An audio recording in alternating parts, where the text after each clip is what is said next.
Hello student, welcome to my channel math with Ghazala. आज हम बात कर रहे हैं क्लास 10 चैप्टर 5 की एक्सरसाइज 5.3 के क्वेश्चन नंबर 4 की। क्वेश्चन नंबर 4 में इसने कहा है कि how many terms of the AP 9, 17, 25 must be taken given the sum. ये कितनी टर्म्स होनी चाहिए कि ये सम आए। तो हमें यहाँ पे क्या फाइंड करना है, एन फाइंड करना है।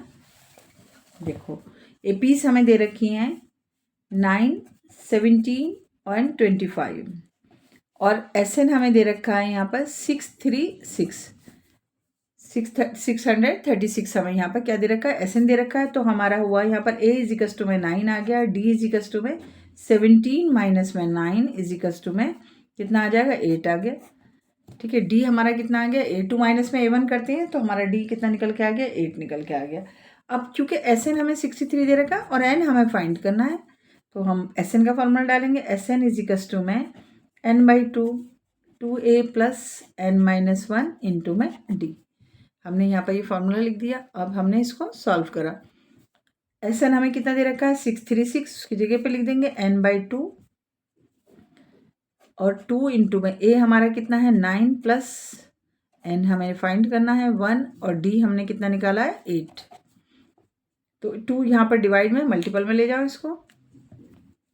636 इंटू में 2 इजिकस टू में n और 2 9 द 18 और प्लस 8 की मल्टीप्लाई कर दो, 8 n आ गया, माइनस में 8 आ गया। ये देखो यहाँ पर 636 इंटू में 2। अभी मैं इसको मल्टीपल नहीं कर रही हूँ क्योंकि लग रहा है मुझे कि कुछ कॉमन लेना हो गया तो उससे कैंसिल कर देंगे हम। यहाँ पर थोड़ा सा रोक के चलना होगा अभी इसको। अब हमने यहाँ से देखा 18 में से 8 माइनस हमने करा तो हमारे पास 10 आ गया, प्लस में 8 n आ गया, 8 n। अब हमने यहाँ पर मल्टीप्लाई कर देंगे। देखो इसको 636 इंटू में 2 इजिकस टू में 10n हो गया और प्लस में इसमें मल्टीप्लाई करी तो 8n² हो गया।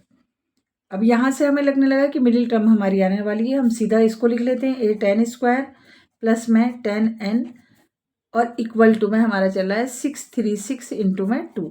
अब देखो यहाँ से 2 कॉमन लिया जा सकता है तो हमने 2 कॉमन ले लिया।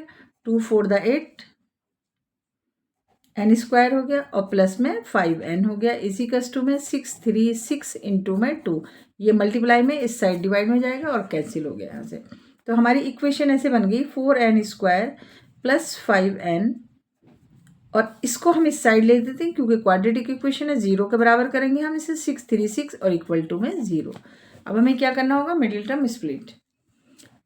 क्वाड्रेटिक इक्वेशन है तो मिडिल टर्म स्प्लिट। पहले हम 4 की मल्टीप्लाई किससे कर देते हैं, इस 636 से कर देते हैं। 436 इंटू में 4 मल्टीप्लाई करो इसको। तो हमने इसका मल्टीपल करा तो हमारा आ गया 2544। अब हम 2544 के फैक्टर कर लेते हैं। 25 4 और ये 4 2544 के हमने फैक्टर कर दिए। 2 1 द 2 और 2 2 द, देखो फैक्टर करेंगे तो हम कुछ ऐसे आ जाएगा। ठीक है, मैंने यहाँ फैक्टर कर दिए हैं तो फैक्टर हमने करा तो इस तरीके से आ गया। तो हमें यहाँ पर मल्टीपल करना होगा 2 2 द 4 4 2 द 8 8 2 द 16 और 16 3 द 48। तो 53 में से जब माइनस हम 48 करेंगे तो हमारा कितना बचेगा, यहाँ पर 5 आएगा। और मुझे यहाँ पर मिडिल टर्म स्प्लिट में यहाँ पर मुझे 5 ही चाहिए। तो हमने क्या करा, 4n² प्लस में 5 की जगह पे हमने क्या लिख दिया, 53 माइनस में 48n और माइनस 636 इजिकस टू में 0। ठीक है, अब हमने 4n² प्लस में n की मल्टीप्लाई कर दो, 53n हो गया, माइनस में 48n हो गया, माइनस 636 इजिकस टू में 0। ये हमारा क्या चल रहा है, 0। अब क्योंकि 4 बन गए तो हम यहाँ से कॉमन ले लेंगे। हमने यहाँ से 4, क्योंकि यहाँ पर देखो 4 अगर मैं लेती हूँ तो ये 53 के टेबल में नहीं आता, 53 में नहीं आता किसी फैक्टर में। तो हमने क्या करेंगे, दोनों साइड हमारे क्या दिख रहा है, n दिख रहा है। ये अगर 4 या 2 कुछ भी कॉमन लूँगी तो 53 तो नहीं आ रहा ना, 53 तो अलग नंबर हो रहा है। ठीक है, तो हमने यहाँ पर n ले लिया। हमें तो ऐसा चाहिए ना कि जो दोनों में से हम बाहर निकाल सकें। तो हमारा यहाँ पर आ गया 4n और प्लस में 53। ठीक है, अब हमने यहाँ देखा, यहाँ पर देखो मैं ले सकती हूँ 12। अगर मैं ले लूँ तो 12 इसका भी डिविजिबल है और 12 यहाँ पर भी डिविजिबल है। तो हमने यहाँ पर ले लिया 12 और 12 4 दा कितना होता है 48, 4n आ गया और इस साइन ने अंदर के साइन को प्लस कर दिया और हमारा यहाँ पर आ गया 53। जब इसको डिवाइड करोगे 12 से तो तुम्हारा क्या आंसर आएगा, 53 आएगा। अब हमने करा n माइनस में 12, एक टर्म हमारी ये आ गई और ये दोनों सिमिलर आ गई, तो इसको हम एक बार लिख देंगे। क्या लिखा हमने यहाँ पर 4n प्लस में 53, और इक्वल हमारे किसके चल रहा है, 0 के। इक्वल हमारे किसके चल रहा है, 0 के। अब हमने n की वैल्यू निकाली, n इजिकल्स टू में हमारा यहाँ पर कितना आ गया, 12 आ गया।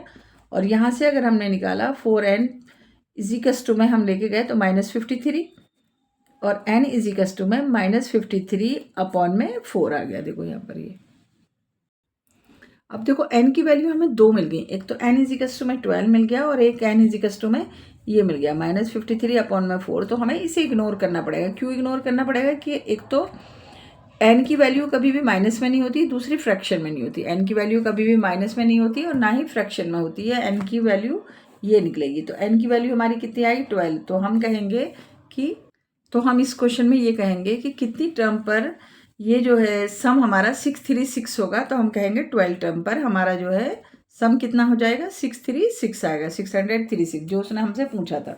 तो कितनी टर्म पर आएगा ये, 12 टर्म्स है। हाउ मैनी टर्म्स, कितनी टर्म्स पर, तो n हमारा कितना होगा, 12 होगा। तो यहाँ पर बस सिर्फ इस चीज़ का ध्यान रखना होगा कि कभी भी हमारा n ना तो फ्रैक्शन में होता है और ना ही हमारा n नेगेटिव होता है। तो हम यहाँ पर पॉजिटिव वाला 12 ले रहे हैं, तो 12 पर हमारा n 12 होगा। जब 636 हमारी n टर्म हमारी कितनी होगी, 12 होगी।